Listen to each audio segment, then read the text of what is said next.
You know, protecting our environment has never been more important these days, and locally we have the folks at the Allen County Solid Waste Management District to help us learn more about how to recycle and reuse. And with us today is Kara Blackator. She's the education specialist with the Solid Waste Management District. We appreciate your time today. Thank you for having me. Tell us a little bit about recycling. First of all, we're here at Sam's Club on Lima Road, one of several sites you have around the community where folks can actually bring their recyclable items and drop them off. That's right. We have 6 locations, and they're located around Allen County. Residents are encouraged to bring multiple items for recycling, including glass. We accept clear, brown, and green glass. We accept plastics number 1 and 2. We accept paper of all sorts, including cardboard, fiberboard, newspaper, junk mail, white paper. And if folks happen to forget, you've got signs up that indicate what they can and can't bring. That's correct. And you've also got the hours of operation, and it's most every day, limited on some days, closed Sunday, but most days these facilities are open for folks to use. Yeah, that's correct. Okay. The thing that folks are probably a little more familiar with that are in front of the table are the yellow and brown recycling bins. Now, sometimes I have to keep my family straight on it, but for the folks at home, what goes in the yellow bins and what goes in the brown bins? Okay, basically the yellow bins are for your plastics 1s and 2s. It's for your cans, steel food cans and aluminum cans, and it is also for your glass. And we do take, again, the clear, brown, and the green glass. Now, one of the things we always want to remind people of is with your plastics, it's really important to remove the lid, and you can discard it in the trash, because a lot of times the plastic resin in the cap is often different from that of the container. So we ask that you remove those and then recycle this container. If you're not aware of what type of plastic you have, all you need to do is look on the bottom of the container, and there is a number that's enclosed with the recycling arrows. That is the number. And again, we only take 1s and 2s. Also a good idea for folks, especially recycling pop containers, kind of wash those out before they throw them in. It's best to. But if you don't, they'll still recycle them. Now, how about the brown containers? What goes there? Okay, the brown containers is going to have all of your paper items in it, and there is a lot of paper in your house that you can recycle that you may not be aware of.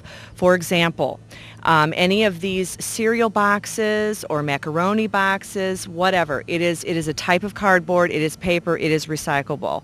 And it doesn't matter if it has the little windows on them, they will take them anyway. They also take newspaper, colored and non-colored. They will take any kind of white paper, junk mail, telephone books. You can include cardboard, and even like the inserts of like paper towels like this. This is cardboard, so even though it has a little adhesive on it, that's okay. They'll still take it. And any kind of an egg carton if it is paper. What are some of the things that are absolutely forbidden, things that you should not put in either of the yellow or brown containers? The things we do not want in the curbside recycling or at the trailers are as follows. We do not want plastic containers such as this. If you look on the bottom, you'll see that it's a number 5. We do not accept number 5. These are often your butter containers, your yogurt containers, things like that. Now, another thing you can do is to reuse them. They're great to like store leftovers in, or I use them for my kids for like for water and their painting. Other items we don't want you to include are things like this. Can't accept those. And one thing we really don't want is any kind of styrofoam. It's a number 6 plastic. It absolutely cannot be recycled, and there is quite a bit of it out there. That does include your egg cartons that are made of styrofoam. Any kind of paper napkins and stuff, a lot of times they have too much food contamination, so we're not interested in that as well. That's a lot of information, but the good news is folks probably have received one of these or will be getting one of these, publication that you folks put out. Tell us a little about that. It's our annual Waste Watcher. It comes out this year. It came out through the Times newspaper that was inserted in everybody's mailbox. It's got a ton of information. It can tell you pretty much where to take most items for recycling in our county.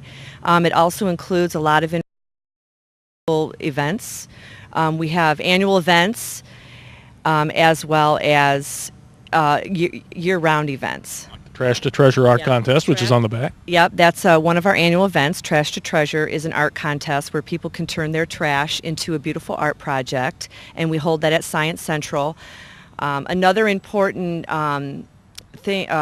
annual event we have is our Tox Away Day, and that is an opportunity for people to dispose of their household hazardous waste chemicals. We have that usually in September, and we also have our Tire Amnesty Day, which is also in October, right after Tox Away Day, and it's an opportunity for people to discard their old and unwanted used tires.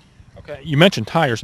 One of the things I noticed in this guide that I found interesting was a section on specialized recycling services. Things such as, well, packing peanuts, heating oil, a lot of things that you don't normally recycle on a regular basis, but things that people may be needing to get rid of, and they don't know where to go to get rid of it. And this proves to be, I think, very useful. Yeah, our charts make it really easy for people. You can just file under the item that you are seeking to recycle, and there will be a list of companies in town that offer services for them with phone numbers and fax numbers and everything. And a lot of them have websites too now. Now, you mentioned briefly just a moment ago about reusing. What kind of things are we talking about when we mention reusing as opposed to recycling? We're talking about furniture, clothing, school supplies, paint supplies, anything that you have in the home that you don't want anymore that still has some use to it, basically. And you've also got information about electronic recycling, even how to make your own compost at home. Yeah. Well, these are two topics that are pretty important these days, especially the electronics. We have an ongoing program. It's year-round. It sees an incredible amount of electronic waste, and it's out at OmniSource, and it's open from 8 to 4:30. And again, as you said, these folks should have received these already. If they don't, I'm sure you've got some at the Solid Waste Management District office. You'd be happy to send out to folks. If people want more information, how do they go about getting that? Well, the best thing to do is to either call our office. Our phone number is 449-7878, or to visit our website, which is www.acwastewatcher.org.